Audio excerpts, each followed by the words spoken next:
When a World War II submarine that had been missing for 75 years was finally found, what the search team discovered inside her hull left them completely shaken. For 3/4 of a century, no one knew where she was.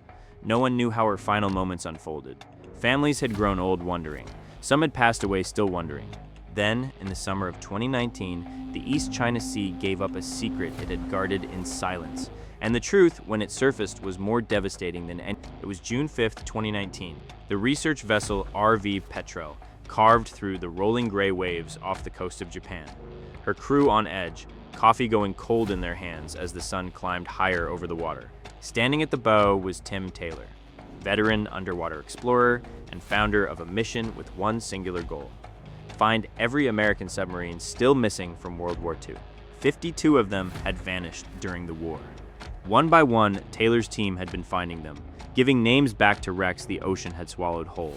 This would be their 5th discovery, but it would be their first inside Japanese waters, and no one aboard the Petrel yet understood how much that distinction would come to matter. Below deck, an autonomous underwater vehicle was lowered gently into the black water, a torpedo-shaped drone built to see what no human eye could reach at nearly 1,400 feet down. Cables spooled out behind it. Screens flickered to life in the control room, casting pale light across tired, focused faces. Taylor had spent years chasing this moment. Years of research trips that led nowhere. Years of coordinates that turned up empty seabed again and again. Families who had quietly stopped hoping, who had stopped opening the emails from strangers claiming they might finally have an answer. But this time, something was different. This time, Taylor's team had a correction no one else had ever found, a single, decades-old mistake buried in the paperwork of a war that had ended long before most of the crew searching for it had even been born. For decades, naval records placed the Grayback roughly 100 miles from where she actually rested. Every search before this one had been looking in the wrong stretch of ocean, sweeping empty seabed while the real wreck sat undisturbed, just beyond the edge of every search grid ever drawn. No one knew why, until a Japanese historian named Yutaka Iwasaki decided to go back to the beginning. Iwasaki spent months buried in post-war paperwork, faded reports, hand-copied translations, documents that had passed through so many hands over the decades that no one had thought to question them. Then, in 2018, he found it. A single transcription error made sometime around 1946 in the coordinates recorded for a submarine reportedly sunk in the East China Sea. One wrong digit, copied faithfully into every record that followed for the next 75 years. It sounds small, a single number misplaced on a page decades ago. But at sea, one digit is the difference between finding a grave and sailing past it forever. That single error had sent every previous search roughly 100 miles off course, an entire ocean's worth of wrong turns, caused by one tired clerk's pen slipping 75 years earlier. Armed with the corrected position, Taylor's team redirected the Petrel's search grid to open water south of Okinawa. Hour after hour, the drone crawled across the seafloor in slow, methodical lines. And then, on that June morning, the sonar caught something that didn't belong. Contact, came the call from the control room. A shadow, faint at first, resolving pixel by pixel on the monitor. Then, unmistakable, a long, cylindrical hull. Straight lines where the seabed should have been random and formless. The USS Grayback had been found. The celebration didn't last long. As the drone's cameras swept slowly across the hull, the crew in the control room went quiet, one by one. The submarine was remarkably intact for a vessel that had spent 3/4 of a century in darkness, her outline still unmistakably a warship, still recognizably the Grayback. But just aft of the conning tower, the cameras revealed something else. A massive, torn opening in the steel, its edges bent inward and outward at once, violent in a way that even decades underwater hadn't softened. They didn't need to guess what it meant. The historical record already told them, in cold and specific detail. Japanese wartime records, later translated and cross-checked by the Lost 52 Project, documented exactly what happened on February 26, 1944. A Japanese naval bomber had spotted the Grayback on the surface of the East China Sea, likely as she ran her diesel engines to recharge her batteries between dives, a routine and necessary vulnerability every submarine of that era had to accept. The bomber released a 500-pound bomb. It struck just behind the conning tower. The blast tore through the pressure hull in an instant. Seawater rushed in through a wound no crew could have sealed in time. There was no time for an alarm to sound through the boat, no time to dive, no time to escape, no time even to understand fully what was happening before it was already over. 80 men were aboard the Grayback that day. None of them survived. For a team trained to document wrecks with clinical distance, the moment landed differently than they expected. This wasn't simply twisted metal on the seafloor. It was a tomb, the final resting place of 80 sons, brothers, husbands, and fathers, whose lives had ended in a single violent instant, thousands of miles from everyone who loved them. Before she became a grave, the Grayback was one of the most feared hunters in the Pacific. Her keel was laid on April 3, 1940, at the Electric Boat Company shipyards in Groton, Connecticut, where American shipbuilders were already racing to prepare a fleet for a war the country hadn't yet officially entered. She was launched on January 31, 1941, a Tambor-class submarine, among the most advanced designs the U.S. Navy had ever put to sea. Under the command of Lieutenant Commander John Anderson Moore, the Grayback built a fierce and celebrated combat record.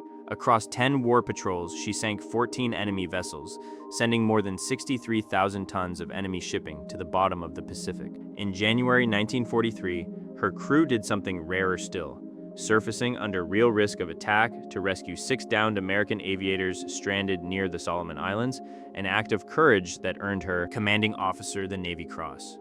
By the time of her final patrol, the Grayback was ranked among the 20 most successful American submarines of the entire war. She was, by every measure her crew could have known, a lucky boat. On January 28, 1944, she left Pearl Harbor on her 10th war patrol, hunting enemy shipping in the East China Sea. It would be her last. When the Grayback failed to reach her next scheduled point, the Navy waited. Days became weeks. Weeks became a silence that no one wanted to name out loud. Then, on March 30, 1944, the Navy officially declared her lost at sea. All 80 men aboard were presumed dead, their families notified by telegram, their names added to a list that would only grow longer before the war finally ended. Among the families left behind was that of Raymond Parks, an electrician's mate first class aboard the Grayback. His niece, Gloria Herney, grew up on stories of an uncle she had never met, a man who became more myth than memory over the decades, an empty chair at family gatherings, a question that quietly followed the family through generations. For 75 years, that space stayed open. No grave to visit, no definitive answer to offer the next generation who asked what had happened to him. Just the same unfinished sentence, passed down year after year. When news of the discovery finally reached her, Gloria Herney said the emotions arrived all at once, decades of waiting collapsing into a single afternoon. "I couldn't believe it at first," she said. "After all these years, to finally know what happened to Uncle Raymond and all the others, it's just overwhelming." The U.S. Navy confirmed the find shortly afterward. Officials with the Naval History and Heritage Command called it a rare and meaningful closure, a chance at last to honor 80 men whose fate had remained unknown across 3 full generations of their own families. In the weeks that followed, family members gathered above the wreck site for a memorial at sea, many of them descendants who had never met the men they had come to mourn. A Navy bugler played taps across the water. Wreaths were laid gently on the surface, drifting slowly downward, tracing an unhurried path toward the silent hull resting far below. For Tim Taylor and his team, the Grayback was both a triumph and a sobering reminder of exactly what this work costs and what it gives back. Of the 52 American submarines lost during World War II, dozens remain unaccounted for even now, still resting somewhere in the dark, still carrying families' unanswered questions down with them. "Every discovery is a chance to honor these heroes," Taylor said, "and to make sure what they gave is never forgotten." For Gloria Herney, the discovery opened something unexpected. A network of descendants, strangers to one another until now, who found each other through a shared and specific kind of loss. They began trading photographs, letters, half-remembered family stories, breathing life back into memories that had been fading quietly for 3/4 of a century. "It feels like we've become one big extended family," she said. "It's bittersweet, but it helps to know we're not alone."